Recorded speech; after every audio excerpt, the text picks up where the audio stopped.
statement dari Refly Harun yang menyatakan bahwa ingin pemilu ulang, pasangan 02 harus didiskualifikasi.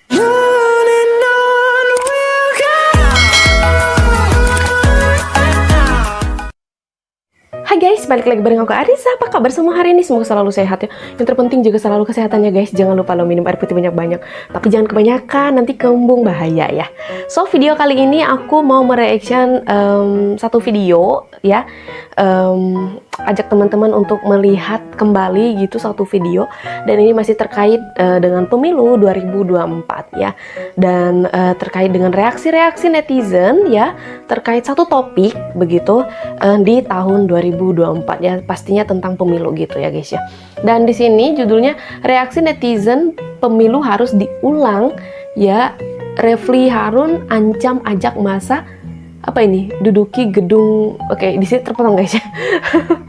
Oke, aku yakin teman-teman pasti sudah nonton ini videonya seperti apa. Dan seperti biasa di video aku kali ini aku mau ajak teman-teman untuk nobar bareng aku lagi. Kita lihat bareng-bareng guys ya, seperti apa reaksi netizen terhadap Refly Harun ini yang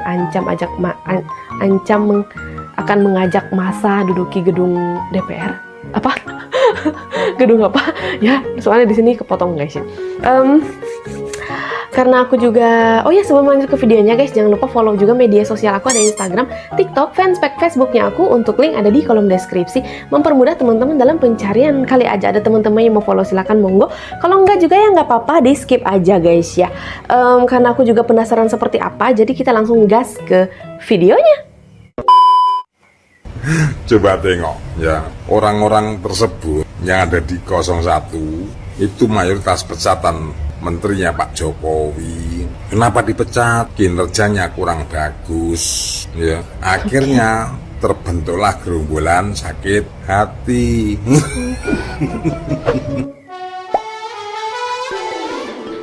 Hola netizen yang tercinta. Pakar hukum tata negara yang juga jubir Timnas Amin, Refly Harun kembali berapi-api saat orasi di aksi tolak pemilu curang yang digelar di depan gedung DPR pada Selasa 5 Maret 2024. Bahkan Refly Harun mengancam akan mengajak massa aksi untuk masuk dan menduduki gedung DPR jika hak angket pemilu tidak digulirkan. Dalam kesempatan itu, Refly Harun juga menjelaskan bahwa tuntutan pemakzulan yang disuarakan mereka terhadap Presiden Jokowi adalah hal yang sah secara konstitusional. Menurut Refly Harun, sebenarnya Jokowi sudah harus dimakzulkan sejak 2 tahun terakhir lantaran dianggapnya sudah banyak melanggar konstitusi. Puncaknya ketika Jokowi secara gamblang terlibat cawe-cawe dalam pelaksanaan pemilu 2024 untuk memenangkan pasangan Prabowo Gibran. Refly Harun memang sudah beberapa kali ikut dalam aksi menolak pemilu curang, baik yang digelar di depan gedung DPR maupun di KPU.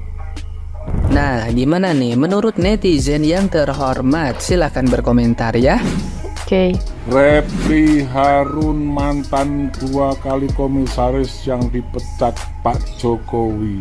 Akhirnya sakit hati, mana Bapak Kapolri, Kapolda. Ini sudah memenuhi unsur makar, mau segera ditangkap Refly Harun. Sudah punya rencana majukan presiden. Jadi saya harap Kapolri harus tegas, jangan takut ya. Sepanjang itu sudah kena pasal-pasal tertentu, tangkap langsung, punya kewenangan. Kapolri, Kapolda, Jakarta yang punya wilayah itu sudah menjadi provokator. Bayangkan aja, teriak-teriak itu dibiarkan aja. Nanti akhirnya semua seperti itu, harus dikasih efek jerah. Ada statement dari Refly Harun yang menyatakan bahwa ingin pemilu ulang, pasangan 02 harus didiskualifikasi, dibuang di laut. Menurut saya pernyataan seorang akademisi harusnya lebih berbobot, lebih ilmiah, lebih terhubung, lebih mempunyai dalil. Kalau ada kesalahan, ada kelemahan, ada kecurangan, ada pelanggaran, silakan diadukan, silakan dilaporkan di lembaga yang mempunyai kewenangan, di Bawaslu, di MK, di DKPP, di kepolisian. Banyak lembaga negara yang bisa dilaporkan. Tetapi kalau pernyataan seperti kanak-kanak, tentu ini seperti halnya kita bermimpi di siang bolong. Apalagi masyarakat sudah menentukan pilihannya pada tanggal 14 Februari 2024 kemarin, sudah menjatuhkan pilihannya pada Prabowo Gibran. Oleh karena itu, harusnya kita berbesar hati. Kalau tidak terima kekalahan, silakan digugat. Kan ini adalah berpikir ilmiah, berpikir berpikir yang mempunyai standar sebagai seorang akademisi. Jadi jangan seperti kanak-kanak yang bermimpi di siang bolong. Jangan seperti kanak-kanak yang bermimpi di siang bolong. Oke, kata-kata abangnya. Setelah pemilu sudah bisa dipastikan, sudah pasti bisa dipastikan. Di situ ada teriakan, di situ ada demo, itu semua pasti anak abah. Karena abahnya kalah, anaknya kepanasan. Coba tengok ya, orang-orang tersebut yang ada di 01 itu mayoritas pecatan menterinya Pak Jokowi. Kenapa dipecat? Kinerjanya kurang bagus ya. Akhirnya terbentuklah gerombolan sakit hati. Iya kah? Tenang Pak Jokowi ya, Masa sih tenang, segitunya? Pak Jokowi Tapi ya nyatanya gitu ya. tugas negara sampai Oktober 2024. Abaikan Oh. masyarakat yang memang Oh bentar. Oh jadi Oktober ya berakhir ya. hobinya Oke. mencari dana cair untuk teriak-teriak. Gulungan-gulungan ini sudah tidak heran. Pasti dari sebelah. Pasti. Pokoknya ngomongnya teriak kenceng, terus ngalor ngidul. Sudah bisa dipastikan anaknya abah yang kurang terkendali. Terus bahasanya yang heran itu curang. Setiap TPS itu ada saksi dari partai, ada saksi dari Pak Anies, dan lain sebagainya, itu komplit. Saksi-saksi itu bekerja sampai subuh. Kalau Anda teriak curang, tanyalah kepada saksi-saksi. Kalau ada sampai saksi memberikan kesaksian palsu, itu karena ada tekanan. Ya. Kalau tidak ada demo, apa dirimu tidak ada bayaran, heran. Lanjut Pak Jokowi, lanjut Pak Prabowo. Abaikan teriakan, tetap Abaikan fokus teriakan. untuk bangsa dan negara. Selama yang teriak tidak memecah belah bangsa dan kesatuan, kita tonton sambil ngopi. Salam toleransi, salam gemoy. Prabowo dan Jokowi siap. Salam gemoy guys ya. Tapi by the way ngomong-ngomongin gemoy ini aku kayaknya makin gemoy. Dijogetin Oke. aja. Sedikit curcol. Mau gimana pun diet guys, tetap nggak bisa. Tapi ya udahlah ya, terima aja. Oke. Balik lagi ke videonya.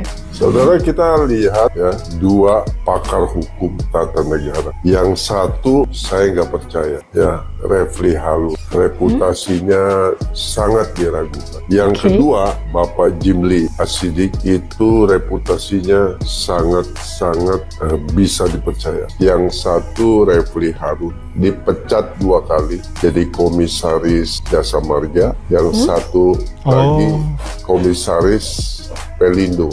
Jadi saya bisa pahami narasi-narasi Bapak Refli Harun yang terhormat. Anda bicara terlihat aroma kebencian karena Anda dipecat 2 kali jadi komisaris, dan itu sungguh sangat menyakitkan. Saya secara pribadi kalau jadi Anda pasti akan marah dan kecewa. Hanya permasalahannya ketika Anda mulai mengungkapkan suatu narasi yang tidak sesuai dengan fakta, Anda mengungkapkan kebencian, dan menurut saya itu tidak layak Anda ucapkan sebagai seorang pakar hukum tata negara. Ya, sayang sekali Bapak Refli Harun. Reputasi Anda mau pertaruhkan dengan reputasi Bapak Presiden Joko Widodo, dan Anda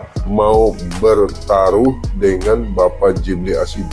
Nonsen. Masyarakat segera akan tahu bahwa apa yang Anda narasikan itu berdasarkan kebencian dan bukan sama sekali berdasarkan fakta. Dan ini tidak mendidik masyarakat dengan baik. Anda memiliki karakter yang tidak baik.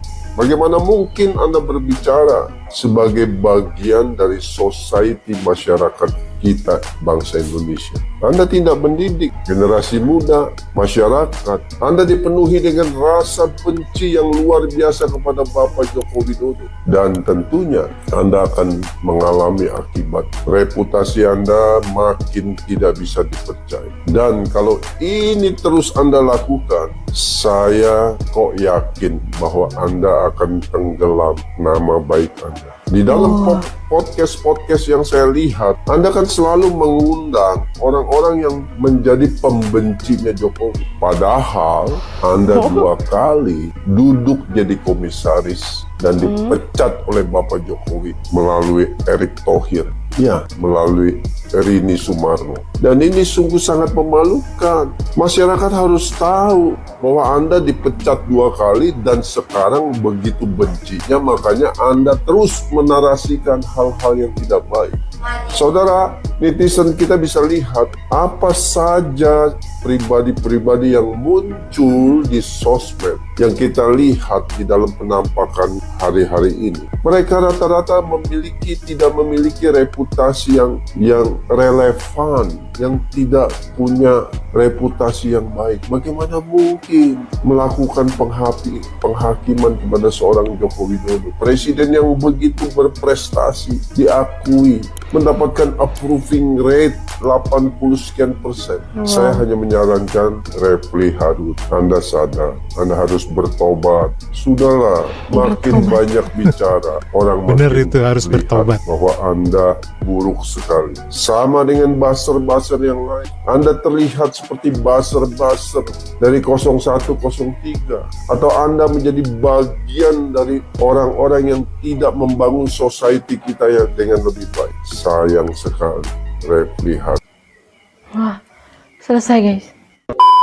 Kita sudah mendengar reaksi dari teman-teman netizen ya, komentar dari teman-teman netizen ya, terkait dengan video demo ya, Refli Harun yang akan mengancam, akan mengajak massa menduduki gedung DPR ya. Tadi kita sudah dengar teman-teman menjelaskan, teman-teman memberi komentar, memberi reaksi gitu ya. Dan kalau menurut kalian gimana nih videonya ya terkait dengan Refli Harun ya yang akan mengajak massa untuk menduduki gedung DPR? Coba ketik di kolom komentar. Aku juga ucapin terima kasih banyak buat teman-teman yang sudah stay bersama Arissa Sebas, stay selalu ngikutin aku. Kayaknya sekian dulu video dari aku. Sampai jumpa di video selanjutnya guys. Bye. Oke, bye-bye. Pak D dan teman-teman tentu sudah menonton video ini, dan mungkin di channel-channel yang lain tentang peristiwa demo-demo terakhir-terakhir ini di bulan Maret ya, itu juga sangat banyak informasinya. Namun reaksi-reaksi yang diberikan oleh para netizen tentu berbeda-beda. Nah, ini adalah salah satu dari beberapa reaksi dari netizen tentang bagaimana demo-demo itu diselenggarakan, dan ini fokus pada untuk satu orang, yaitu Refli Harun. Tentu di sini informasi yang ada pasti berguna buat kita. Siapa sih orang-orang yang demo-demo ini? Lalu demonya ini sebenarnya untuk apa? Untuk kepentingan pribadi, kepentingan kelompok, atau kepentingan rakyat? Tentu jawaban ini bisa disimpulkan oleh para netizen itu sendiri. Nah, bagaimana demo-demo ini bisa diadakan? Tentu memerlukan ongkos yang tidak cukup murah ya. Perlu biaya yang cukup besar juga. Pasti ada sponsor-sponsornya yang memberikan dukungan material untuk bisa berdemo seperti ini. Nah, saudara Refli Harun ini adalah seorang ahli hukum tata negara. Tetapi mengapa dia tidak menggunakan jalur hukum untuk menyelesaikan unek-uneknya? Ya, kalau kita lihat dari prestasi-prestasi ataupun karirnya, di sini jelas dikatakan bahwa dia pernah menjabat sebagai pejabat tinggi 2 kali malah di era kepemimpinan pemerintahan Jokowi. Namun kedua-duanya dengan status diberhentikan dengan dipecat. Suatu pemberhentian yang tentu tidak enak tentunya ya. Nah, apakah ini juga mungkin yang menjadi penyebab mengapa seorang yang namanya Refli Harun ini menjadi sangat tidak menyukai pemerintahan atau bahkan membenci yang namanya presiden kita, Bapak Jokowi?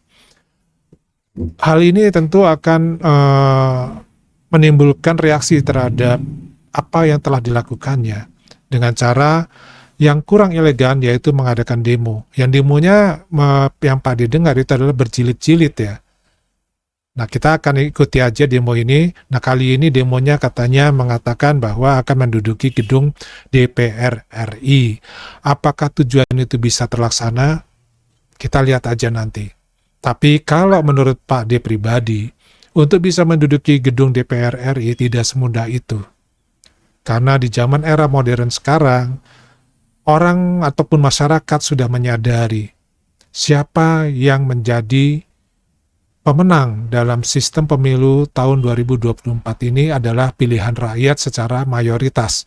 Tentu rakyat ya tidak bodoh-bodoh amat ya, apalagi di zaman internet sekarang. Ini sudah mulai cerdas yang namanya demokrasi.